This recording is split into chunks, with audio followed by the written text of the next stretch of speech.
All right. Good afternoon and welcome to the Virtual Graphic Novel Club. My name is Erica Ware. And I'm Roland Wellmaker.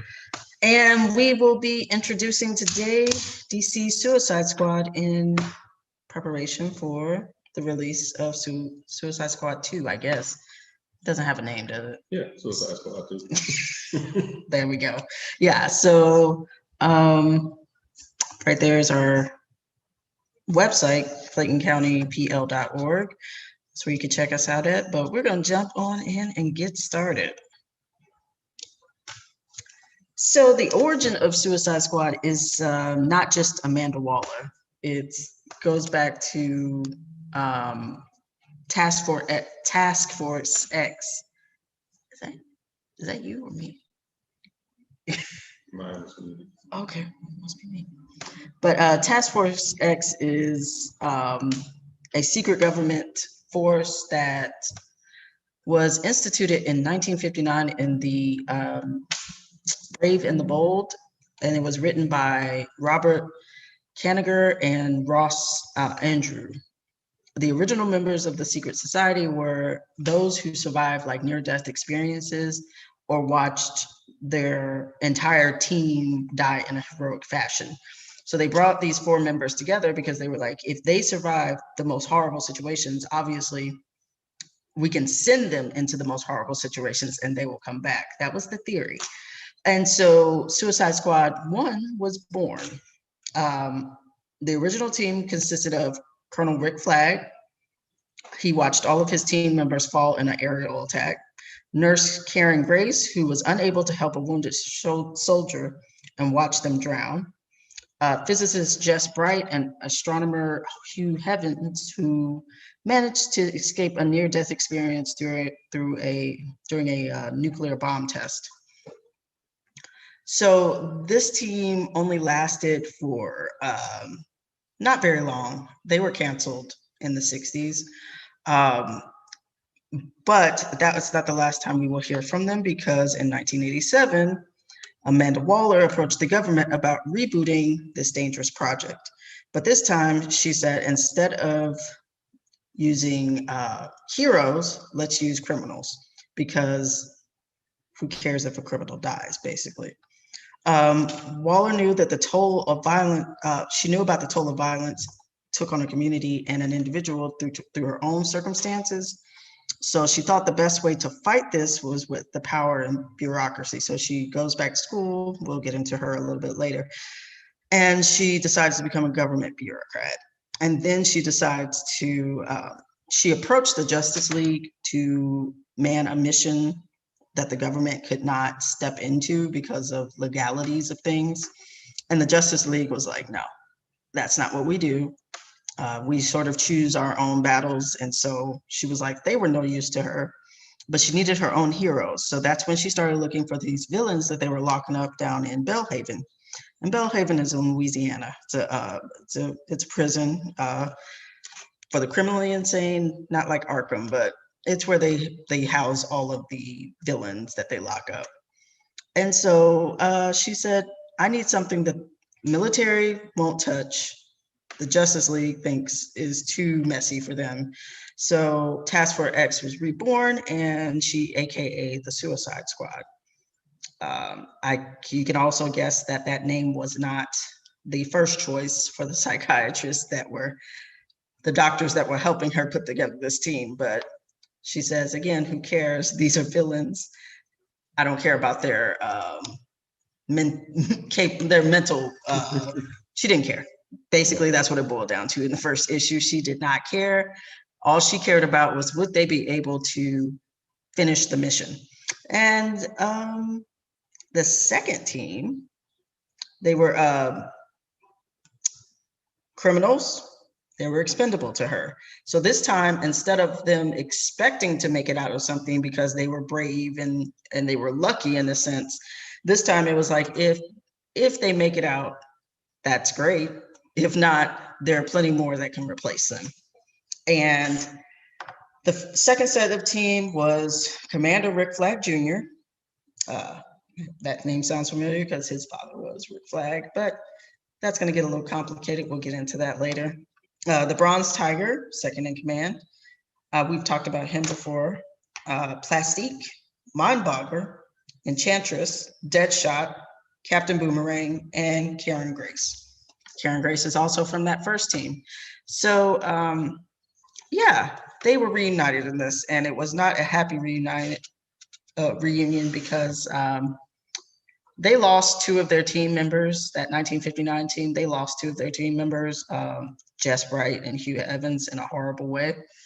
Karen Grace basically had a nervous breakdown, left the team, and institutionalized herself just to get past what happened to them.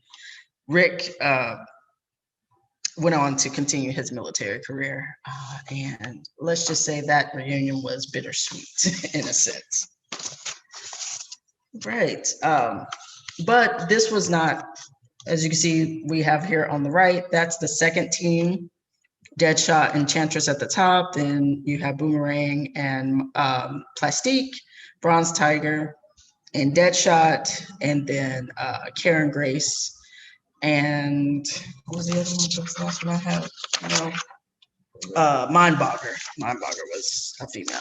So yeah, it was quite an interesting reunion.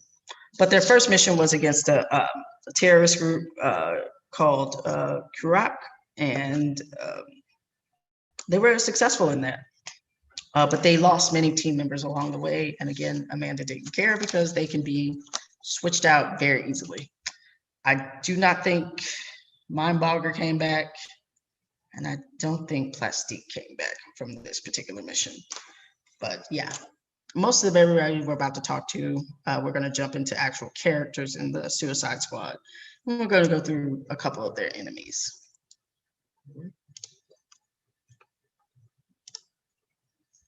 All right, so here, a member of the Suicide Squad is not only a member, but the founder and leader, Amanda Walsh. Now, she jumped in after she lost her two eldest children and her husband to street criminals. And that basically gave her the notion that conventional crime fighting methods didn't work, and that someone had to do whatever was necessary to keep the world safe from evil. Although she was a tireless tactician and expert political operator, she quickly moved up into the highest levels of government and put together a new version of the old Black Ops team called Task Force X.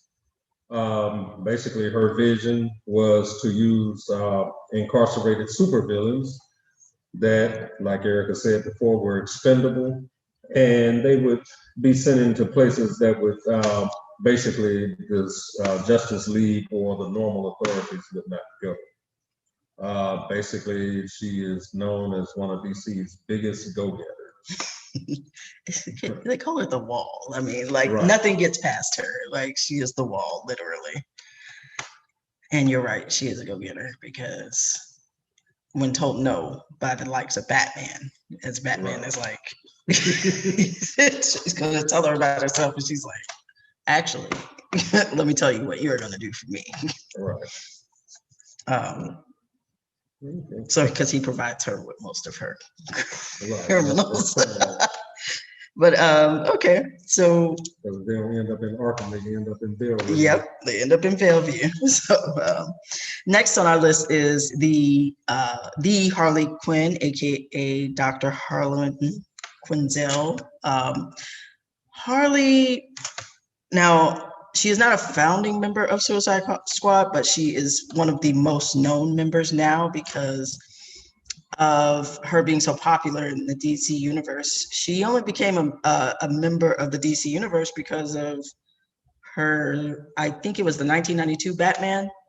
They created a character on there that was never in the comics. Mm-hmm. And it was so popular that they wrote her into the comics later on. So since 92, she's been in, yeah, she was written into that original Batman Adventures. They used to come on Fox in the afternoons. Mm-hmm. And it was so popular, people loved her. She was Joker's sidekick, that they wrote her in later to the comics, and she became a comic book character.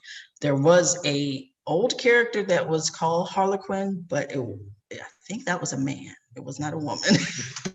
But and it was spelled more like Harlequin, like the Harlequin romance, not not Harley Quinn. So she is actually a former psychologist, and she was an intern at Arkham Asylum in Gotham City, where she came across none other than the Joker, the Clown Prince of Gotham. To say it ended badly for Harley is a lot. She falls madly in love with Joker. He uses her to escape Arkham. Then when he escapes with, he was basically going to leave her aside, but he saw how devoted she was to him. So he used that to his advantage and decided to turn her into what he was. And so she gets dipped in the acid, and she adopts a new identity called Harley Quinn. She is his love interest, but let's just say this toxic love is not healthy for either one of them. She finally leaves Joker's side, and they're abusive. It was an abusive relationship, pretty much. And she strikes out on her own. So she has been all over the DC universe. She's been in Sirens. She has been, which was her Catwoman, and Pamela Isley, Poison Ivy. Yeah. So Gotham City Sirens, she was with them. She's also done work with Birds of Prey, she's worked with Huntress and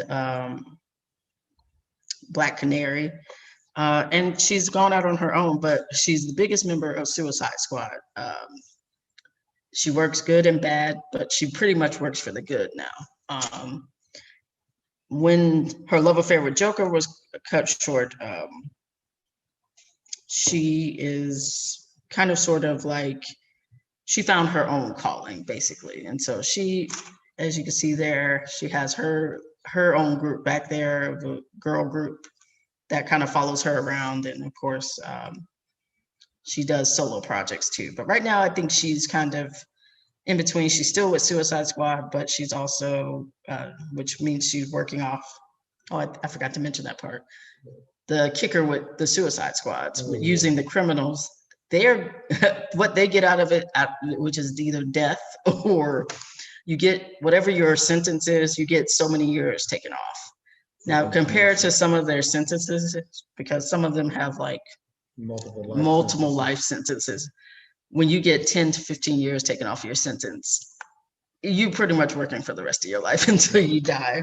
But some of them have actually, like Harley, she has gotten her, she chooses to be in Suicide Squad. She does not have to be in Suicide Squad anymore. So she still just kind of shows up for the party. She's one of those members that don't have the bomb installed anymore. No, yeah. They get a bomb installed in the back of their neck that if they get out of line, it blows up and it decapitates them.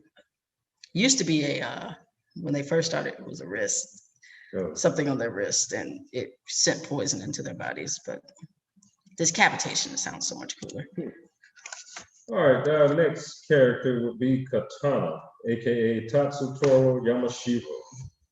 After her family was murdered by a spurned former boyfriend, she took revenge and picked up the sword called the Soul Taker Sword, which was a legendary blade that housed the spirits of those who lost their lives.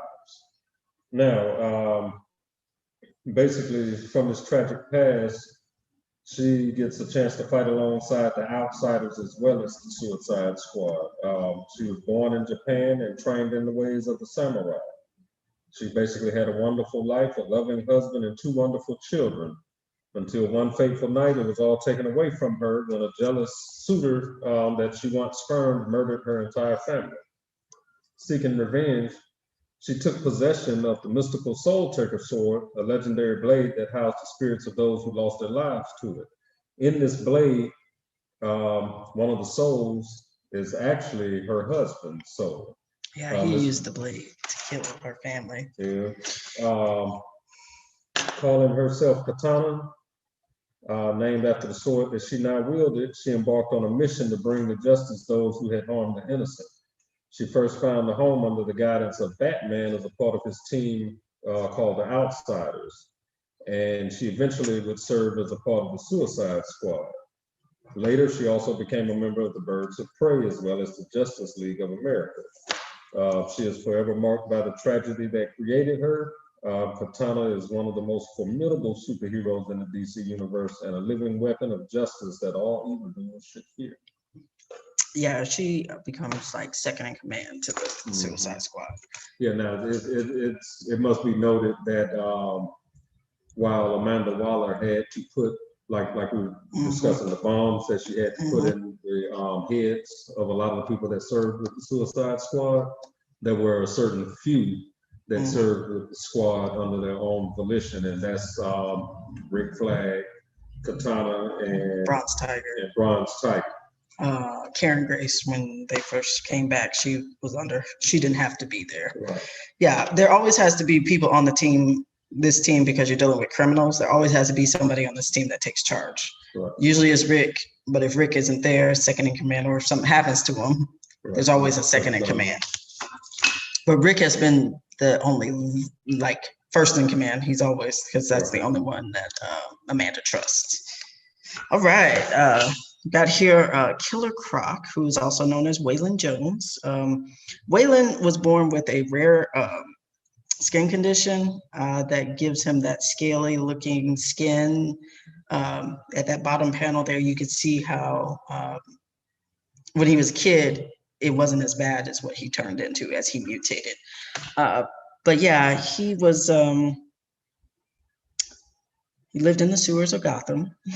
That's where he was, part man, part reptile. His genetic condition gave him the crocodilian appearance. He was raised by an abusive aunt who mocked his deformity and eventually ran away and joined the circus as a sideshow carnival attraction. They could come and gawk at him and look at him, and they called him his nickname, Killer Croc. He eventually parted ways and began a life of crime in Gotham City, where he butted heads with Dark Knight over the years. So he's one of Batman's enemies. As he's grown up, though, his appearance has gotten more and more kind of grotesque. He has the reptilian head, he has the razor sharp claws and the teeth now, and he's even grown a tail. He's animal by nature, and he's a formidable foe, but he's not very smart. Batman always bests him because despite all his strength, he doesn't have the brain capacity to be smart enough like any human that Batman would face.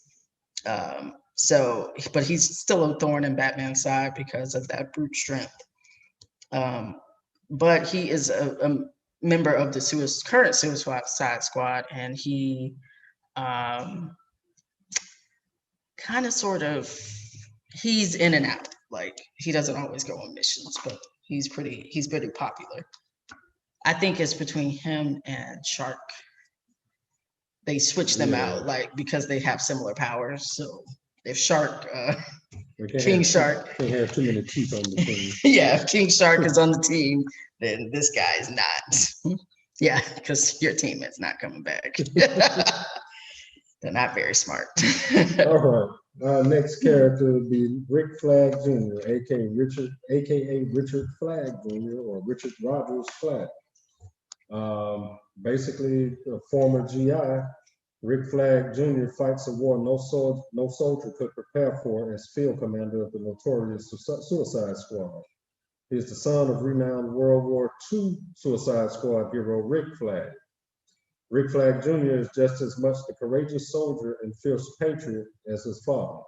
He has suffered many tragedies in his life. His father sacrificed himself in war to save an entire city. As a child, his mother died after pushing him out of the way of a car that ended up hitting her instead of him. He was adopted by a family friend, Jeb Stewart. He enlisted in the military young and trained in just about every aspect of military combat. Flagg was originally known for his talent as a fighter pilot. Recruited by Amanda Waller, Flagg was appointed leader of Task Force X, better known as the Suicide Squad. Yep. And that is Rick Flagg Jr. And I know if some people have seen the first movie, they kind of see him as this sort of dopey, love-stricken, They kind of wrote him as that in the first movie because they gave him a relationship with Enchantress, which, as I could find from my research, never happened. Right. I think they replaced that love story that he had with Karen with Enchantress in that movie because they didn't want to have to write Karen in because she's no longer in the series. But he is not that. He is not that at all. Like he is the complete opposite.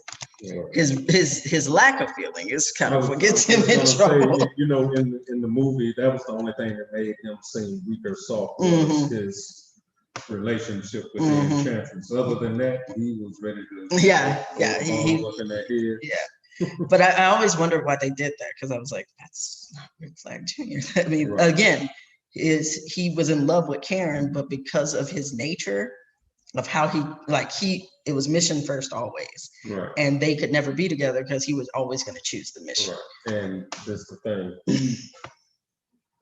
He is actually also in the comics, just as he is in the movie, being Waller's right hand. Oh yeah. He is actually her humanity as well. Yeah.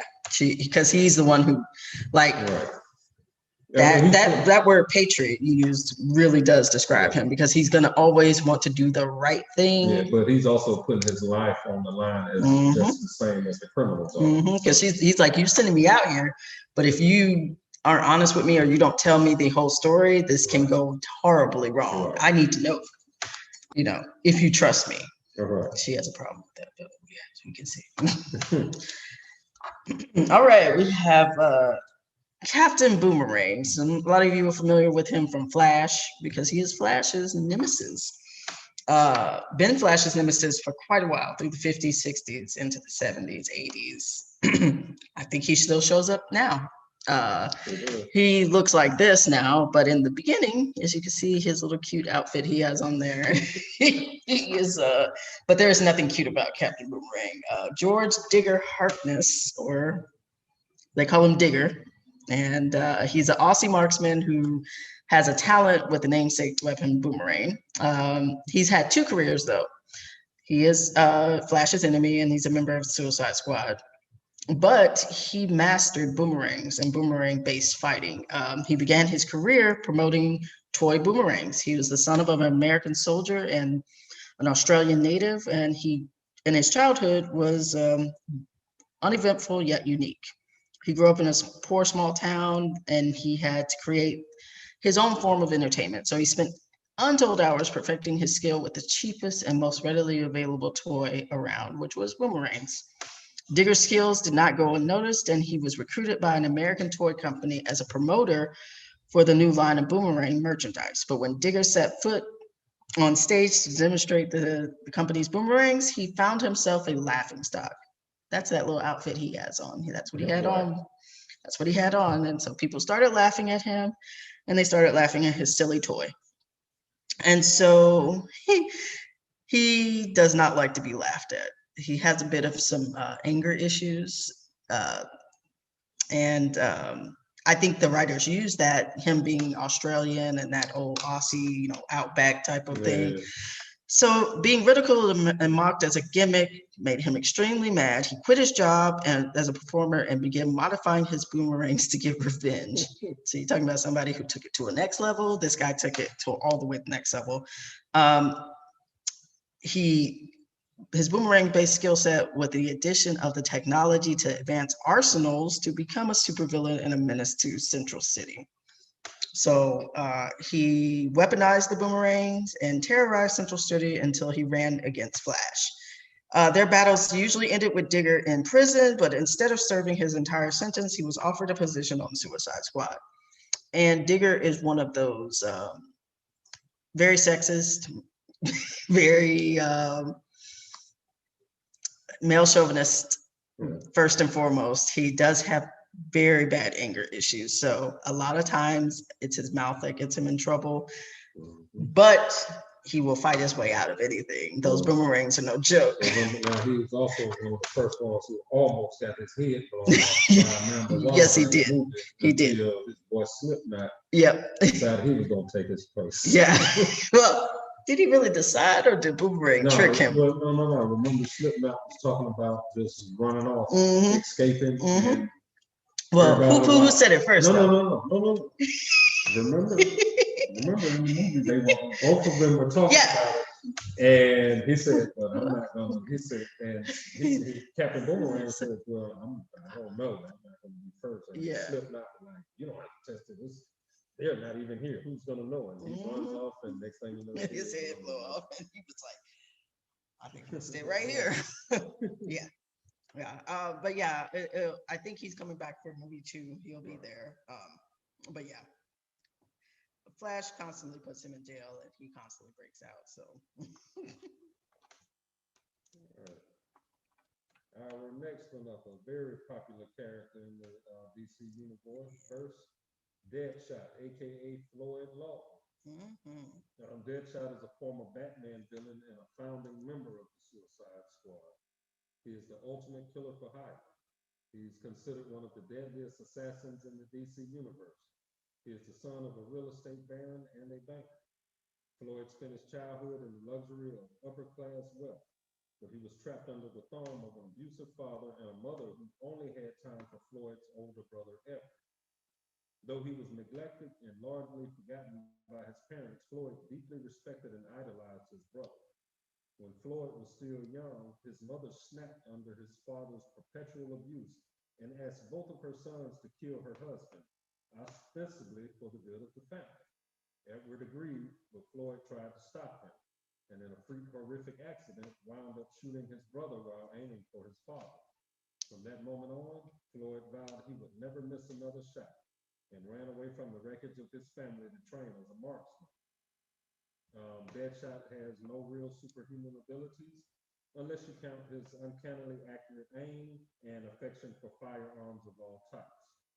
Boasting that he never misses a shot, Lawton became infamous as a deadly marksman and gun for hire, a reputation that earned him no shortage of trouble with both the law and the superhero community.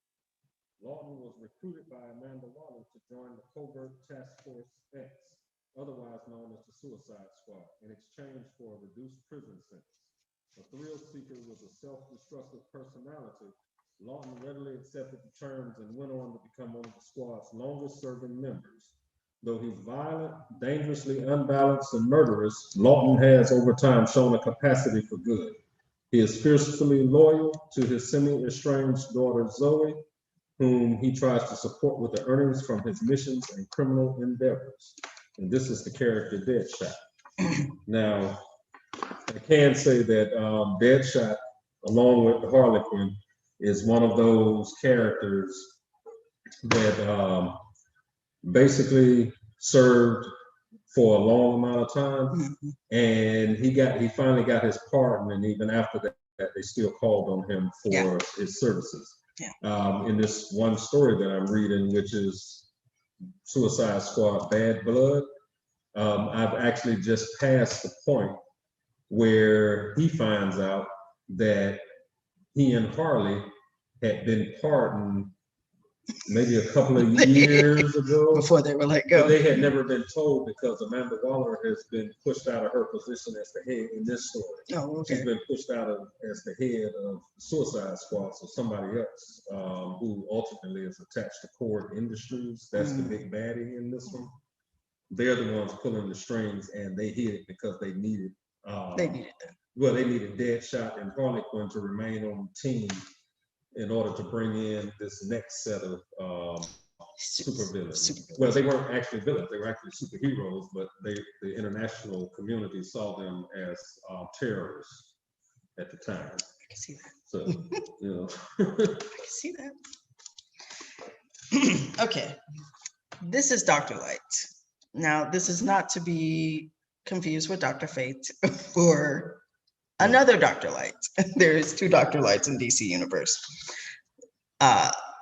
There's one that's literally Dr. Light, and then there's this guy, Dr. spelled out Light, and we're just gonna jump right into him because this guy is not a nice guy.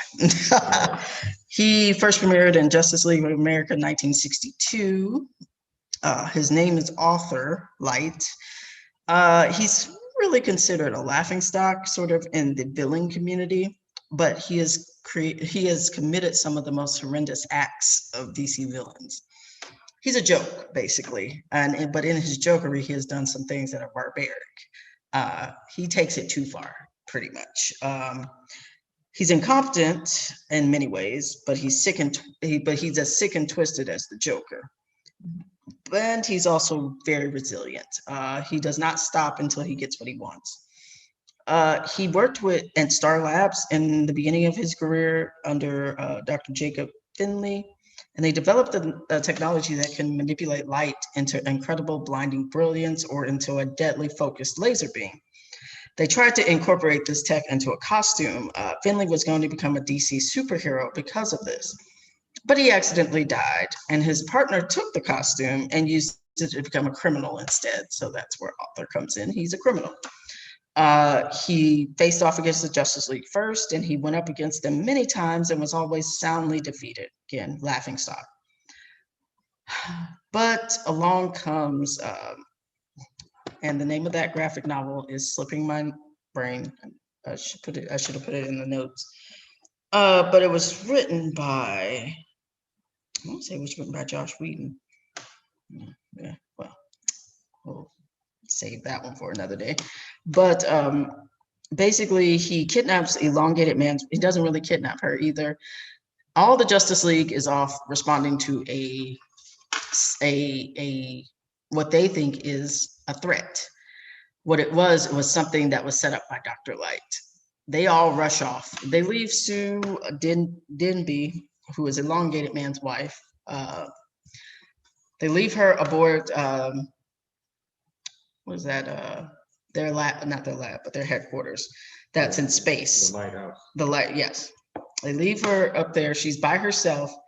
He then Watchtower, yeah. He breaks into the Watchtower. He gets in because you have to have an invitation. Like, you have to be beamed up into the Watchtower. Well, he had stolen somebody's beam.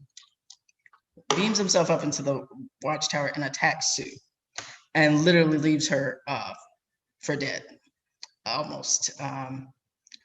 Then he also not only almost leaves her for dead, but he makes sure when he leaves her that her husband finds her. And so Elongated Man comes back on board and finds his wife that's been attacked and assaulted. And the Justice League, basically, what he does is they secretly had Zatanna, when they find out that it was Dr. Light, that particular group of Justice League that responded that day, make a pact. And they make a pact to deal with Dr. Light. So they take Zatanna, a sorceress, and they magically alter his personality to make him less of a threat. They basically lobotomize him through magic. And that was an identity crisis. Yep, Identity Crisis. One of my favorites, actually. Came out about 10 years ago. And so they basically lobotomize him magically, and so make him less of a threat. He later joined the teams like the Fearsome Five and the Suicide Squad, and he becomes even a being of pure light. Despite his power upgrade and be associated with teams like Secret Society of Supervillains and the Injustice League, Dr. Light is still viewed as a joke in the criminal underworld. But that doesn't mean he didn't hesitate to harm anyone with his selfish game. He does find out later that they lobotomized him, and he took offense to that. And but he's so dumb, not really dumb, but he's incompetent, that he never succeeds. But when he finds out they lobotomize him, he wants the world to know what they did to him, although he leaves out the fact of what he did to make them do that. Like, because even though Sue survived that, I think a little bit time later, I think she commits suicide or something like that. And so from the result of what he did to her. So yeah. They should have ended it. They should have, but nobody, Elongated Man wanted to kill him. But I think it was somebody on the team said no. And I don't think it was Batman, because usually it's Batman telling people. Right. I don't even think it was Batman, because there was only 5 of them that were there that day. I want to say it was Wonder Woman, who was like, we can't kill him. And that's when they brought Zatanna in and was like, can we just make him less of a threat? Like, because They didn't go into details of what he did, but it was so bad. Like, again, she committed suicide. She, later, it was that harmful. So, yeah. That's old Dr. Light. All right, next we have June Moon, the Enchantress. You can't say comic book writers aren't. I don't know why I want to say June Moore. Because it's spelled like Moore, but it's Moon. All right. This is undoubtedly one of the Suicide Squad's most tragic members. June Moon has been blessed and cursed to host a supernatural entity. When mild-mannered June Moon inadvertently opens herself up to possession by a powerful magic entity known as the Enchantress, her life was forever changed.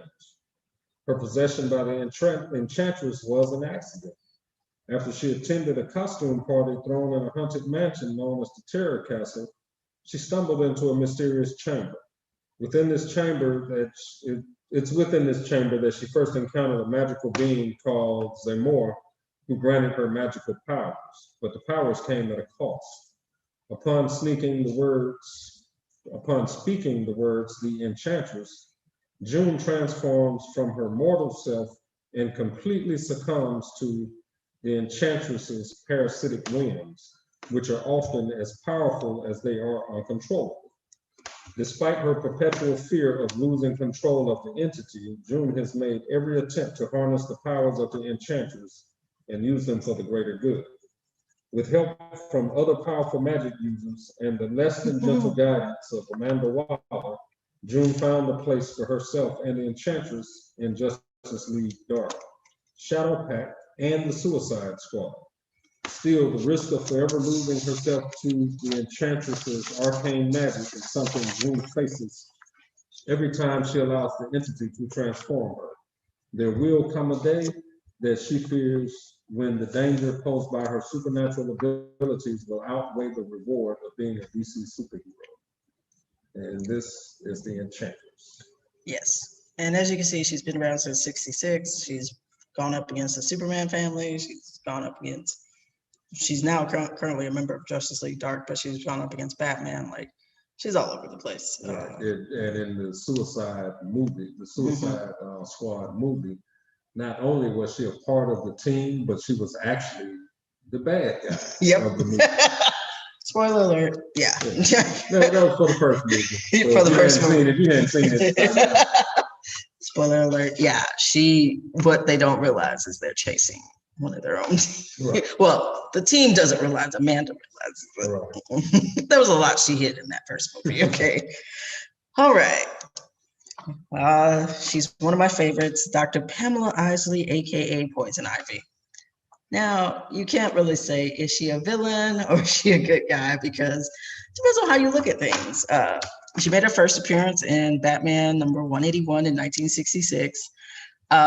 She has had several encounters with Batman, but she was locked in prison for a while, Arkham. And when she was released on parole, she joined forces with the criminal known as the Grip. Ivy used her pheromones and seduction tactics to steal from wealthy men. Unfortunately, her victims also died, and the investigation revealed that they were killed by a disease that is slowly killing Ivy as well, and it resulted in the weakening of her poisoning her immunity. Batman located Ivy, and after a brief confrontation, she understood that her life was in danger and agreed to be hospitalized where she would be properly treated and eventually recovered. Shortly after, Ivy joined the team known as the Suicide Squad and took part in many of the team's most dangerous missions. Around the same time, Ivy is set to wipe out a majority of Gotham population by spreading deadly toxins within her system. Again, hoping to reduce the population and keeping alive only those who were naturally immune to her toxins. Her plan was to thwart Batman and Green Arrow, and she was presumed dead after an associate blew her hideout with her inside.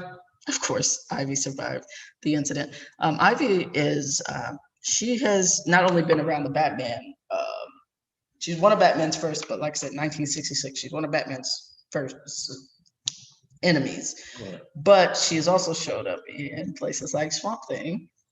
She's been reintroduced a couple of times in the Batman universe and the DC universe. When she was in Swamp Thing, she was what was his name? Jason, that the second Doctor who tried to recreate Phlegonic Man. Yeah. He was her test subject. Like she was his assistant, and he tested out some of the stuff that he used to change himself on her. Hence the reason she became Poison Ivy. Now, is this her original? No, see, that was the rebirth of her.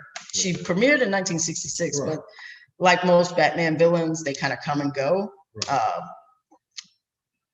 I was reading this doing research, not necessarily for her, but it was some research we were doing for Swamp Thing. Well, that makes sense. I was going to say, because when I read a current, one of the more current, I think it might have been a Harlan Quinn storyline, but it was showing she had gotten in trouble and they had to call Swamp. No, it was Justice League Dark. They had to call on her because Swamp Thing had gotten in trouble, and the only way to recharge him, because basically after the rebirth or after they rewrote her story, she's connected to the same thing that Swamp Thing is. Yeah. And you will see with her, she's not. I don't necessarily consider her a villain. She's an eco-terrorist. That's what we call her. She does, like Swamp Thing, she's doing what's good for the earth. I think it was after Infinite Crisis that they rewrote her, like they do everybody. And that's when they tied her sort of to that Swamp Thing storyline. She does get locked up from that because she does go around and poison people, not realizing she's the poison. And because Jason had poisoned her, she was kind of pissed at him. So she was like, I'm going to go out here. Yeah, I'm going to steal money from wealthy men. But her goal was, I think, also to get to Bruce Wayne. Like, she was traveling in those circles too. Not realizing Bruce Wayne was Batman, but he was just another wealthy guy to her. But yeah, Ivy has been tied to, because no one can touch her but those who are immune to her. So that's why Swamp Thing, she's dated Swamp Thing. Currently, she's with Harley Quinn. They have been married in the past. Did she date Batman too, though? She was trying to kill Batman. Remember I told you she was trying to get to Bruce Wayne? As Dr. Pamela Isley, she approached him, but she was trying to kill him because she felt like Wayne Industries, was that the name of it? Wayne Industries. Okay. Yeah, Wayne Industries. There was some project that he had, he's so far away from that, but there was a project that was literally whoever was over the project knew that this was going to decimate some of the Amazon or something like that. And she was trying to being an eco-terrorist, you kill the highest at the top of the totem pole to make a statement. But actually, they're not so much friends, but he does work with her a lot. Like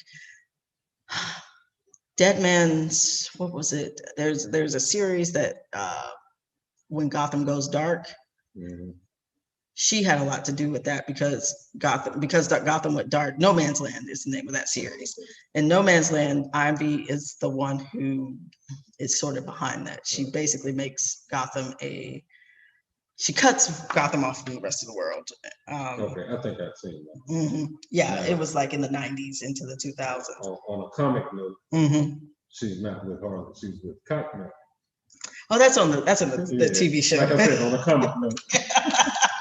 But actually, when the series ended, she was with Harley. For her and Harley, I think they're sort of end game as far as DC comes. Like, because they have such an open relationship, like she's like, Harley, you can go date anybody you want. But Harley is loyal to her. Like Harley has brought her back from death. She literally became part of the earth and had to be regrown as like a plant. Harley took care of her. So their relationship is their end game, but like I said, Harley dates who she wants. She's in with Swamp Thing, but they were married for a little while, and they got Vegas married. But I think, according to the comics, the new future is future state. I think they're going to be back together again. That's how they're writing it. But there's a reason why they're in game. We're not talking about either of those characters into that depth, but it makes sense in the end. All right, so our next character would be Mary McCabe, aka Vixen. Like her braids.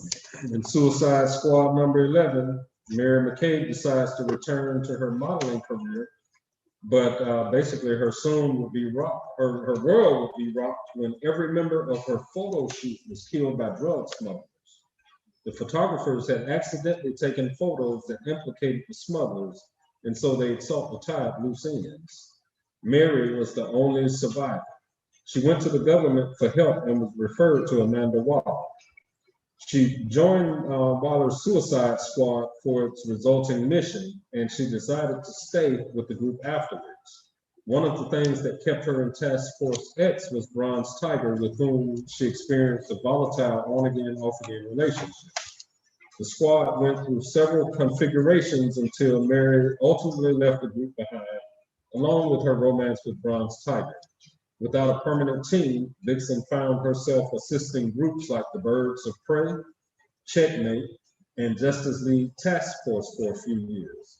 After a battle with Amazo, Vixen joined a new version of the Justice League of America. Yes. And her approaching Amanda, because Amanda would take sympathy on her for a mission that no hero wanted. Like, they didn't want to get involved with drug smugglers. And I want to say that because although the events of Suicide Squad 11 are what led to her actually joining Suicide Squad, she was a member of Justice League. Yeah, she was. She was a member. She had already become a superhero. Yep. And basically they wrote her out. Well, no, they didn't write her off. She left because the president of the USA asked Martian Manhunter to basically disband the group, you know, after something went down. And so that's when she went back into her modeling career. Yeah. But that's when that happened. When everything happened. Yeah, but she knew when she approached Amanda would understand, because she knows how much Amanda doesn't like violence, especially drug violence. And that first resulting mission was actually going after the people who were basically who had rolled off the attack on her. Yeah. So it was revenge all the way around. Not only would I go after the drug smugglers, but those who wrote this off as it doesn't matter because it's not big enough for us. Yeah. All right. So, okay. Now we're going to get into some enemies, and they're not too many enemies. There's only two. Of course, we have the Clown Prince himself, the Joker. You can't talk about him without talking about Suicide Squad, because you can't talk about Harley. Harley, even though they have an abusive and toxic relationship, a lot of him going against the Suicide Squad, a lot of what he does is a threat to humanity. And so Amanda thinks basically that he is the absolute worst. So and because Batman won't deal with him, according to her, those are her words. Those are her words. If he would deal with the problems in Gotham, she wouldn't have to have a Suicide Squad. Basically, that's what she says. But Joker is, you don't really know too much about his backstory. I think, Killing Joke gave you a little bit of his backstory. The Red Hood gave you a little bit of his backstory. And there was another one that recently came out, Three Jokers, that gave you a little bit more of his backstory. He's a complete sociopath with no moral compass whatsoever, and that is true. His real name and identity are completely unknown. They are known to Batman, and there's a reason why Batman will never reveal who he is, nor will Batman even let him know he knows who he is.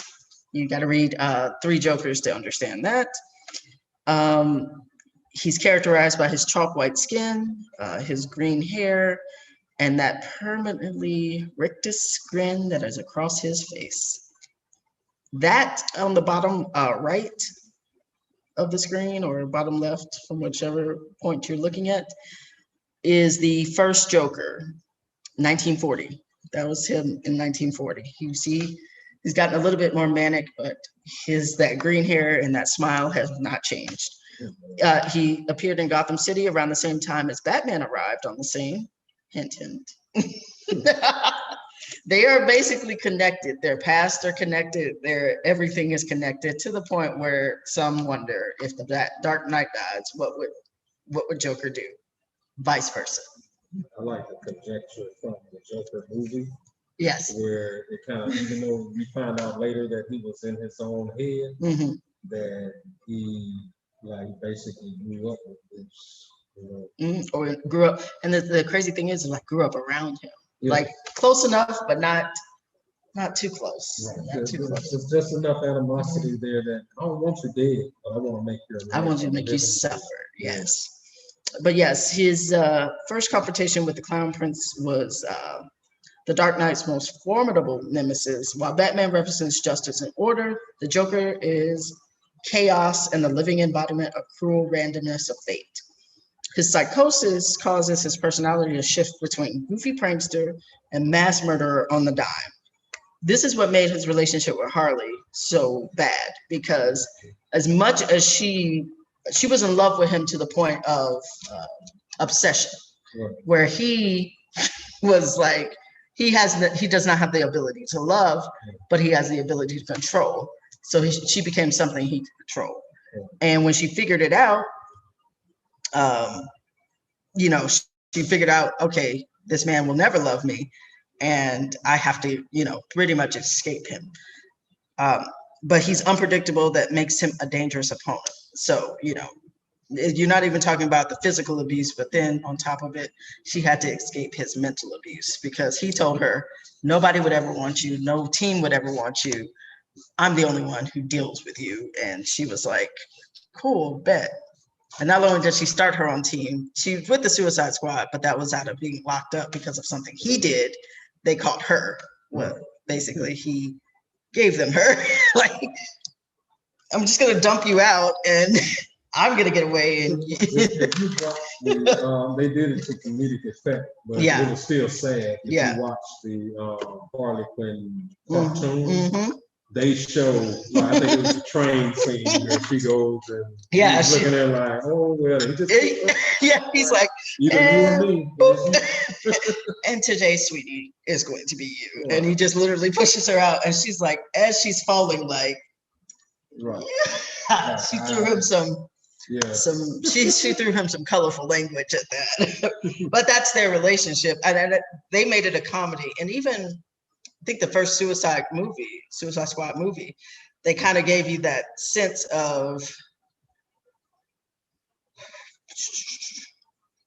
their relationship. Like, it's the scene where he's sitting at the table and she's dancing, and I think the gangster is like sitting across from him, and he's looking at Harley, and he's like, Joker's like, oh, you like what you see? And at first it seems like all fun and games, and he switches as and he's like, come over here, Harley. He likes what he sees. And then he literally I think he stabs the man to death at the time. That was Common's character. Yeah, it was like. He was just like, I don't want to disrespect you. He was like, no, it's no disrespect. I mean, she's beautiful, but. And then she's not good enough for you. That was a no-win situation. Yeah. Either way it goes, you were going to get stabbed to death at this table. So never said nothing. Yeah, you should never look. You should have talked to him and kept your eyes on. And that's the type of thing. But then when they're trying to get away, what does he do? Pushes her, like literally pushes her out the car.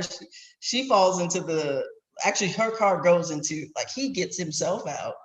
The car goes into the river, and Batman saves her, because he's like, do I go after Joker or do I save her? And Batman always chooses to save the person that the Joker pushes out. And it's usually Harley, because she's the only one that's around.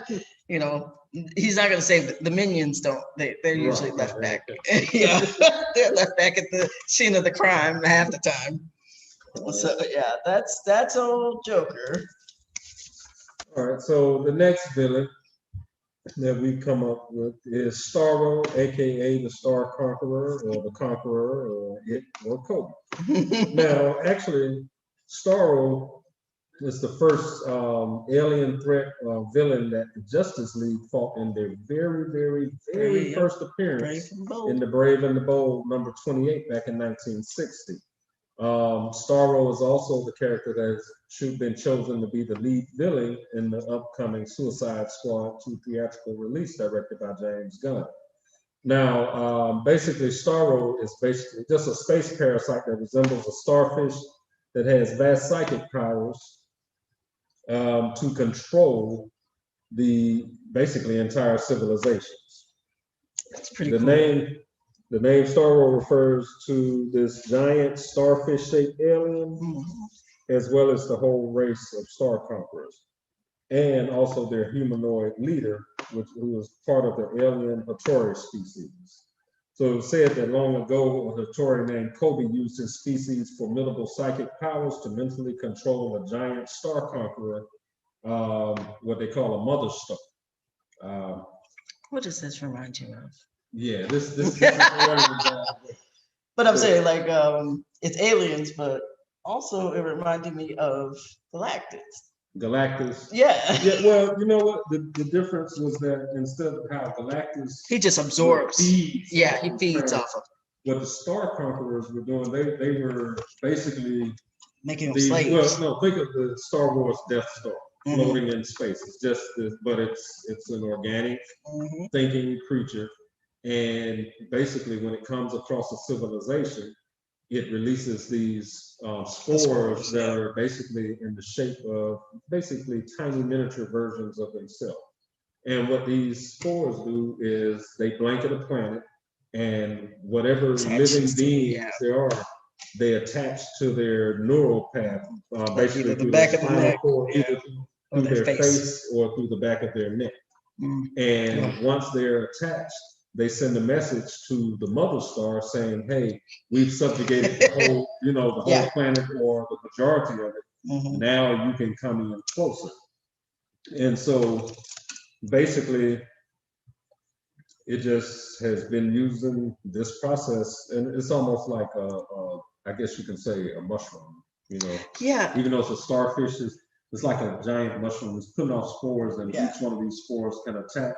Yeah. And then once it's attached, though, now the mother star has complete control over it. Now, the only thing in the comics, they did say that they did not have to try to kill the mother star because what in effect happens is not killing its victims. It's not harming them. The most that they ever came down with in the comics after having one of these nasty things on their faces is a headache and nausea.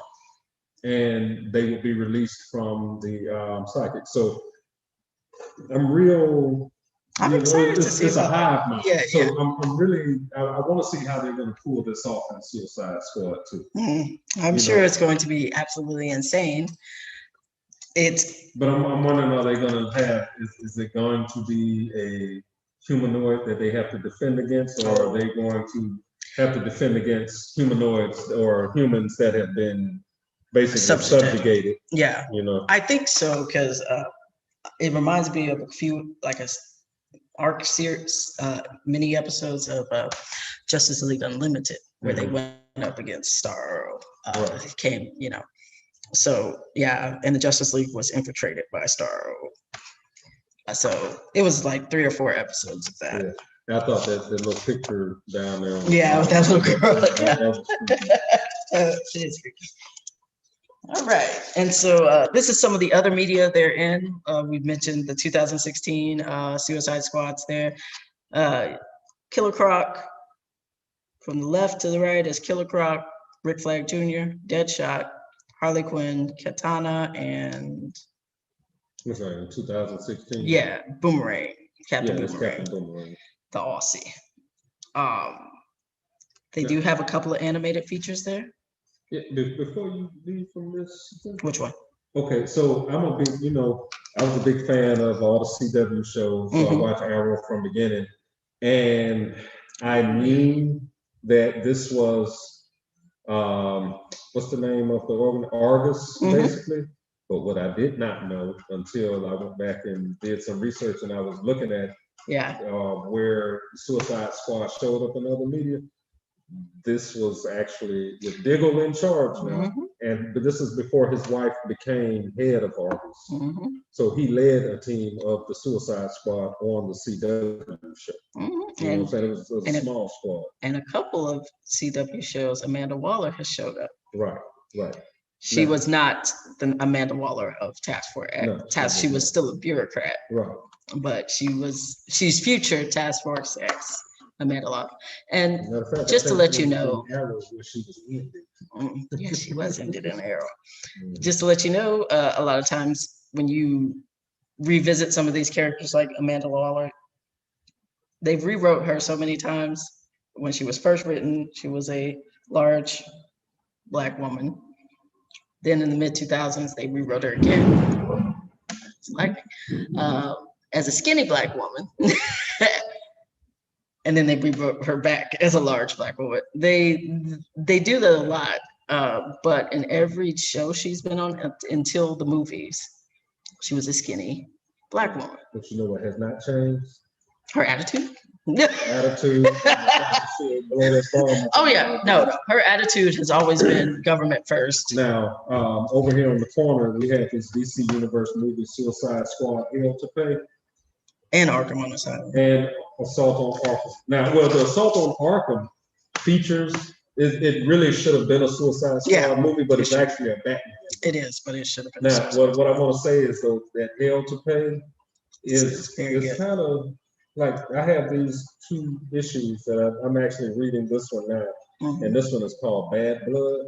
And when I say that it's the truth, well, it goes into the backstory of another group that was that Amanda Waller, she did not subjugate this group. She sent the Suicide Squad out to capture this group, but it was right at the time when she was being ousted from the leadership. So basically, she didn't want to see Floyd Lawton and Harlan Quinn hurt. Yeah. Because this new guy didn't have a problem. And like in the beginning of the story, in the first few pages, the guy who takes over the Suicide Squad basically kills like maybe 2 or 3 of their cohorts, along with 2 or 3, has them kill 2 or 3 members of this other group that they're trying to subjugate. So, you know, like I said, Bad Blood is exactly what it is, and it's a story worth reading. Give you a whole, it doesn't even put a whole new spin on Suicide Squad. It just lets you see that they do have their humanity. But at the same time, they realize they've done some wrong things, and this group is kind of a group who was operating opposite. Like they were thinking they were doing the right thing, but they were doing some bad things to hurt people. Yeah. Even though they were warned, like they told, get your soldiers out of the submarine. Yeah. You need to do that. And when the Australian Navy didn't do it, they went on and destroyed the submarine. Hey, I gave you an opportunity. I gave you an opportunity. Right. So for the upcoming the Suicide Squad Part 2, these are the characters that we will be seeing. You know what? This first character, the Thinker, you would have seen him in a whole story arc from the CW's Flash. Oh yeah, that's right. You know, season 8. Season. So from the Flash, you would have seen the Thinker, number 5, Captain King Boomerang. Shark, number 6, Captain Boomerang.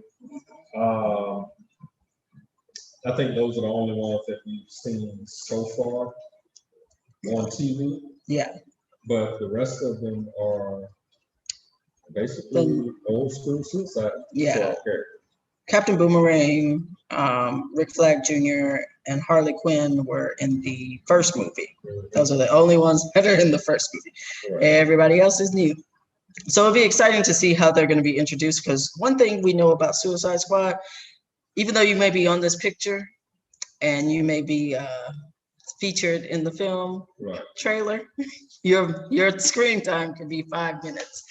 and real quick, let me go down a list of like all their powers that you're going to see in here, because it's real quick. The Thinker, he thinks things through 100 steps ahead of time. He's a master tactician. Javelin, He was the guy in the blue and gold. He can basically make a weapon out of anything that is throwable, that is javelin-like, whether it be a tent pole, or umbrella, or whatever.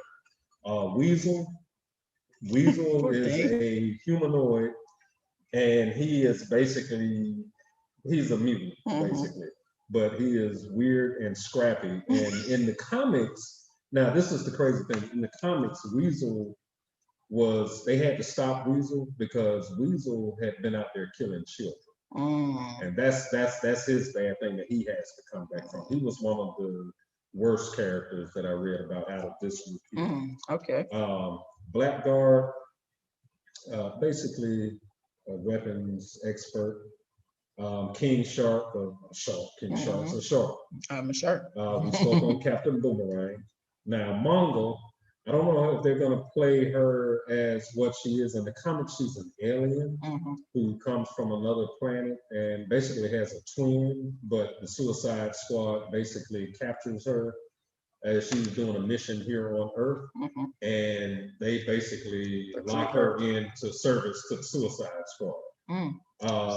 8, he's one of the funnier characters, TDK, which is the detachable kid.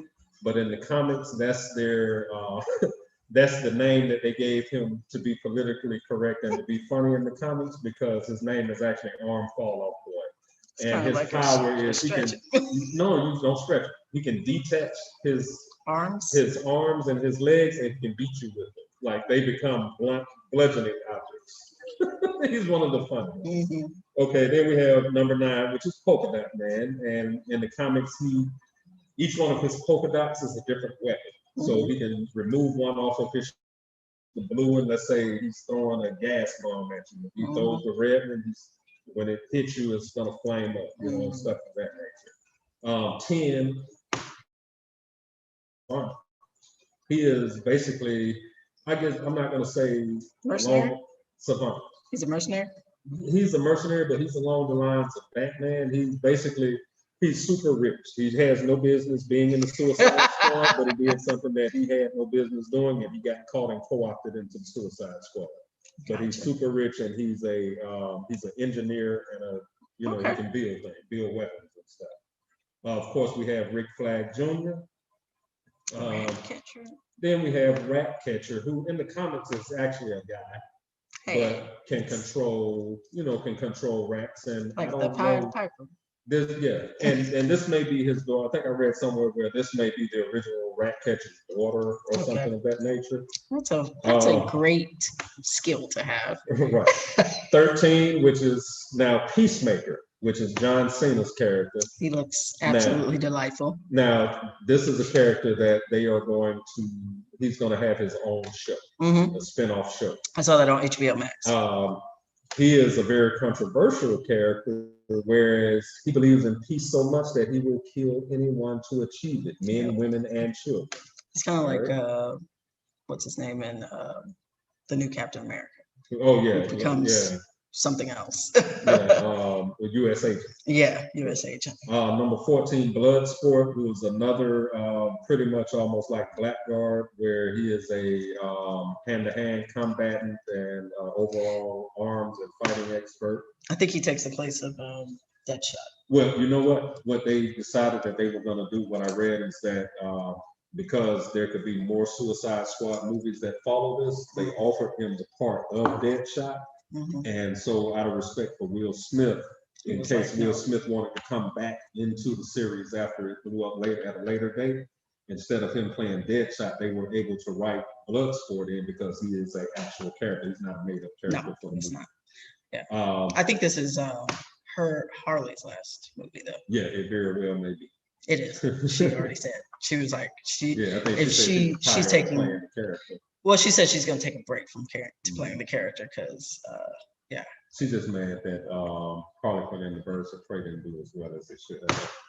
Well, what she wanted was, and you can't really blame her for that, because actually I've gone back and watched it, and it should have been if you would have left the Cassandra Cain alone, it would have been a great movie. Yeah. But because you wrote Cassandra Cain as this child who, I was like, the Cassandra Cain. We've covered Cassandra Cain, and so we know what she's capable of. She's mute. Right. She is an assassin first. She's not this orphan kid who's running around Gotham stealing. No, she was a trained assassin from birth because her father is a sociopath who's like, well, now that I have a daughter, I might as well have a heir to my villainous throne. So I'm not going to teach her how to read or any of those formidable skills. I'm just going to teach her how to be a weapon. Right. So you take that, and then you go see that movie, and you're like, this the chick who's gonna be back. what? Because outside of that, every other character is to form what they are supposed to be: Huntress, Canary, Harley. They are who they are. Like, but you're right, Cassandra Cain. Like, I think when people saw that, they were like, "Oh my gosh!" You know, they wanted a movie that was normally should have been an adult movie, but they wanted it PG-13. They wanted kids to have something to relate to. Kids gonna relate to energy. Yeah, I mean, because like I said, Huntress was who she was. Canary was who she was. Harley, to a T, was who she was, chaotic and crazy and all these things, but at the end has a heart. Right. You could have wrote Cassandra, and I mean, even Black Mask and his little minion. Well, they were who they were, like. But they were a little dingier than their comic book. No, yeah, Black Mask is super serious. Right. I think his character on Batwoman this season was closer to what he is. Right. He's calculating. He's manipulative. Let's not forget how the Black Mask of the movie went out. Remember they dropped the hand grenade in his pocket and pushed him over a rail? Yeah, I don't think it would have been that simple. No, he's very much more closer to the Batwoman than he was here. All right, and the last person we have on there is just the director. James Gunn. Yes. Who, if you did not know, was the director of Guardians of the Galaxy 1 and Guardians of the Galaxy 2 before he was fired. Right, so Suicide Squad should be a great movie. It should be. So if you liked Guardians of the Galaxy, you're going to love this one because it is as out there as it possibly can be, which I think Suicide Squad should be because that's what it is. So, and one character we're forgetting is, what's her name? Amanda. She's not on. Yeah. Again, still being played by the incomparable Viola Davis. So it'll be good to see her back on the screen, being her bureaucratic mean self with no sense of humor. And so that's it for this week. Kind of short and sweet. We got some of our works cited, so you can go check those out. And don't forget, we still have Comics Plus. So if you can't find it in the branch, or you just want to have digital access to thousands of comics that you can download to your phone, wouldn't suggest your phone, but your laptop, your tablet, and you can read on the go. Once you download it, it's able to be accessed offline, and all you need is a Clayton County Library card to access this. So if you don't have one, please stop by one of your local branches. And if you do have one, make sure it's up to date and in good standing. And my co-host here is ready to go, obviously. We will not be meeting in 2 weeks. We'll actually be meeting in 1 week. We're changing up our schedule a little bit for the fall and winter. So to get on this new schedule, we will be having you get a bonus episode. So I know most people have now seen Black Widow that came to Disney Plus or theaters, whichever one you went and saw it at. But it's still in theaters and it's still on Disney Plus if you want to pay $30 until it's available for free. But we'll be covering Marvel's Black Widow. And we won't speak on the movie. Just we in will case not. You haven't seen it, because I haven't seen it. I'm waiting until October. I have seen it, and I will not be giving any spoiler alerts. But I will be answering a lot of my own questions. So, yes, join us next Tuesday, August 3rd at 4 p.m. And the URL is there, but you can also find us on claytonpl.org. And we will see you guys next week. Yep.